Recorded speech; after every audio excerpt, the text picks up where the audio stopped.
Tous ces amis, c'est Christophe, nouvelle vidéo d'actualité. Alors les grands joueurs, fardeau, bourbier ou solution ou bonus? Telle est la question. Ouais, vous avez dû voir l'épisode de Mbappé de vendredi soir. Ce cirque en Mondiovision, franchement c'est une dinguerie. Donc pour vous rappeler les faits, en fait c'est Kylian qui sort à la mi-temps, donc qui est sorti par Luis Enrique à la mi-temps.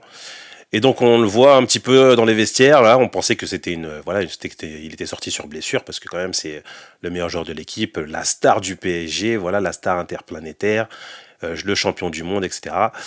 Et donc on le voit sortir à la mi-temps, donc on se dit peut-être blessure, etc. Ou en plus il y a le match de Ligue des Champions qui arrive mardi, donc du coup préservé, etc.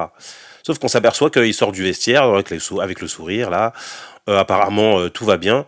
Et puis on le voit monter dans les tribunes et s'asseoir à côté de sa mère avec le sourire, etc. Donc on se dit, mais attends, mais normalement, tu vois, ok, il est sorti, mais normalement, il est censé rejoindre ses coéquipiers sur le banc et voilà, attendre que ça se passe en tant que le match se termine. Et non, on le voit dans les tribunes, donc normal, comme si en gros, voilà, il avait déjà fini son match, etc. Alors que c'était la deuxième mi-temps allait commencer. Et donc après, on le voit après derrière à la fin du match pour aller saluer les supporters monégasques et parisiens parce que voilà, il a commencé à Monaco comme vous le savez.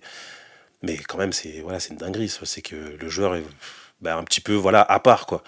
En gros, voilà, il est à part, il a pas d'équipe.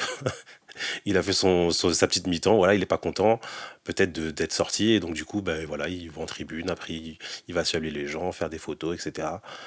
Non, mais c'est malheureusement toujours très souvent à Paris que ça se passe. Mais voilà, en tout cas, pour regarder plus largement cette histoire, c'est que, en fait, maintenant, on a des joueurs qui sont avec des statuts. Parce que voilà, on est un petit peu dans l'époque du joueurisme, hein. En gros, c'est pas mal de supporters d'un joueur. Donc, du coup, en gros, on kiffe notre joueur et donc peu importe dans quel club il est. Et donc, après, par-dessus ça, le joueur, il se sent un petit peu intouchable, un petit peu au-dessus. En plus, avec un très gros salaire, hein, donc presque des fois 5 à 6 fois, voire 10 fois ceux de ses coéquipiers. Donc on se dit, voilà, donc un joueur vraiment au-dessus.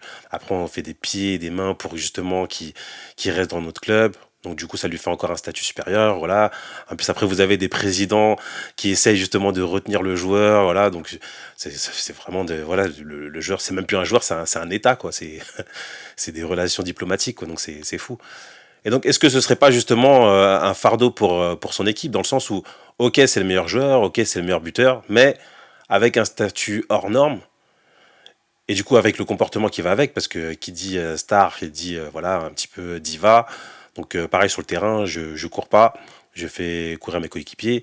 Ensuite, je demande le ballon, même si on peut pas me le donner, mais je le demande quand même.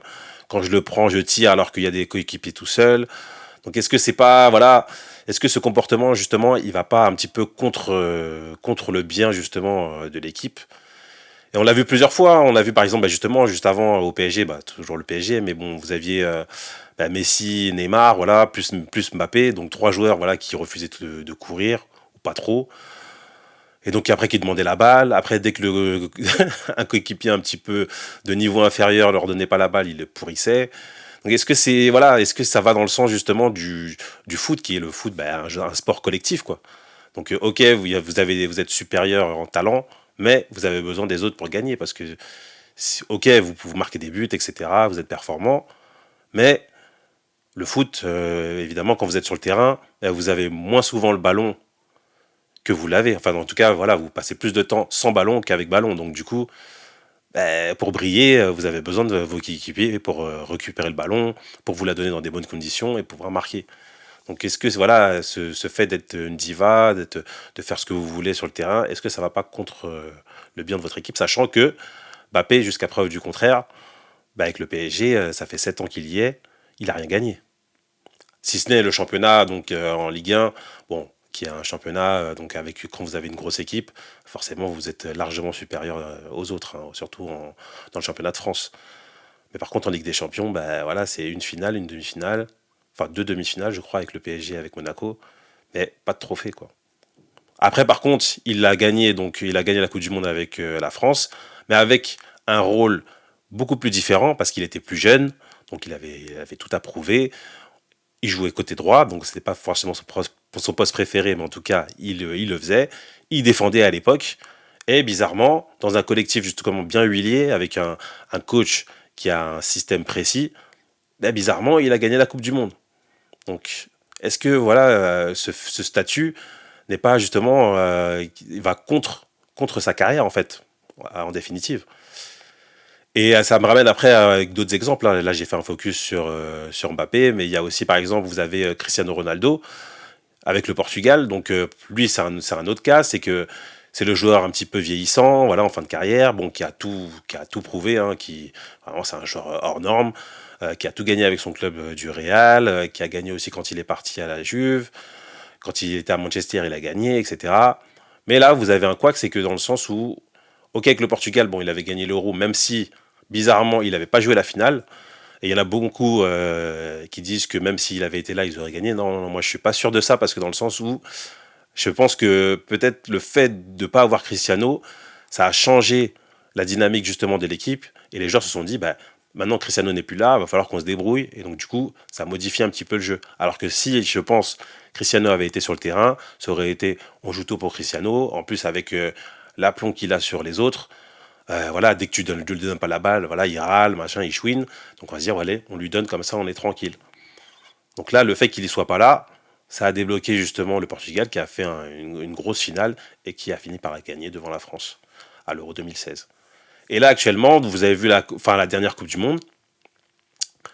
Vous avez vu justement qu'il, voilà, alors qu'il gagnait, hein, alors qu'il gagnait son match, le coach lui a demandé de sortir. Il a commencé à insulter le coach, à faire son boucan, etc. Alors qu'il l'a senti c'était la 85e, quand le match était déjà joué et tout. Et il a commencé à faire du boucan, etc., à faire des déclarations, jusqu'à ce que le coach en fasse aussi. Et puis derrière, ben, le coach est viré. Et là, vous voyez qu'il est encore en sélection, alors que son niveau, vraiment, il est beaucoup moins élevé qu'à l'époque. Alors qu'en plus, vous avez des jeunes joueurs au Portugal qui sont de très haut niveau. Je peux en citer plein, hein. Il y a Diogo Jota, il y en a plein, plein, plein d'autres. Il y a bah, justement Ramos qui est au PSG. Vous avez beaucoup d'attaquants de bon niveau, mais qui sont bloqués parce que vous avez Cristiano qui est là et on ne peut pas le mettre sur le banc. Il va falloir qu'il joue titulaire, qu'il prenne le brassard, etc. Donc c'est presque l'équivalent d'une prise d'otage, quoi. Parce qu'en plus, vu qu'il est moins performant, ben, il y a de grandes chances qu'il ait de moins son équipe. Donc c'est un peu ça ce qui se passe actuellement, c'est que vous avez des joueurs qui sont vraiment au-dessus de quasiment tout. Et donc du coup, quand ils sont dans une équipe, ben, ça va un petit peu à l'encontre de ce qu'est le football, hein, un sport collectif. Donc normalement, votre talent, il est censé être au service justement de l'équipe. Comme vous avez un talent supérieur, vous devez tirer les gens vers le haut. Et donc voilà, les amener à jouer du bon football, à se donner, etc. Mais est-ce qu'on peut se donner avec quelqu'un qui pourrit ses coéquipiers, qui quand il est pas bon, il veut pas sortir, qui fait des déclarations, en plus qui a un salaire hors norme comparé aux autres, donc du coup il y a le comportement qui va avec, l'entourage, les manières, c'est compliqué quand même, c'est compliqué, ça devient de plus en plus pardon, compliqué pour les clubs justement de gérer ce genre d'individus.